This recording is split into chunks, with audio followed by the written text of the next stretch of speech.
असं वाटलं ना की मी ज्यावेळेस 15-16 वर्षात होतो ना आणि पाण्यासाठी मी जायचो ना, ज्यावेळेस घागरी सायकलवर टाकून, ती त्यावेळेसची मला आठवण झाली. त्यानंतर मी शिकायला गेलो आणि त्यानंतर माझे वडील त्या प्रकारे करायचे. अजून सुद्धा मागच्या 2-4 वर्षात सुद्धा हीच अवस्था होती, ती मी अनुभवलेली स्वतः. तर बघून खूप जबरदस्त वाटलं की तू हे जे पडद्यावर आणलंय ना, जबरदस्त आणलंय. आणि मी खूप भावुक झालो हे बघून. तुझं जे काही तू चित्रीकरण केलेस ना, खूप खूप अप्रतिम, खूप बरं वाटलं. आणि तुला तर माहिती आहे, तात्या पण आलेत बघायला. आपण प्रत्येकाने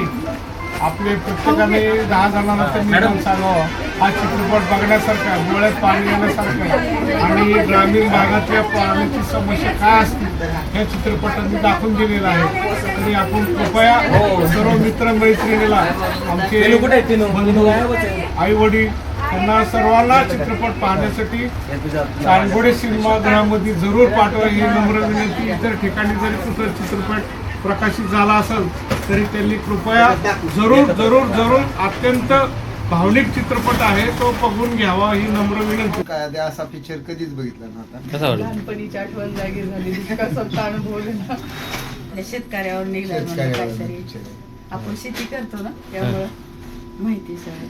मी पण झोपेतनं उठून पावसाची वाट बघतो.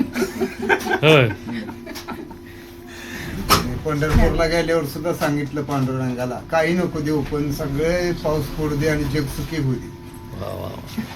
मी जेव्हा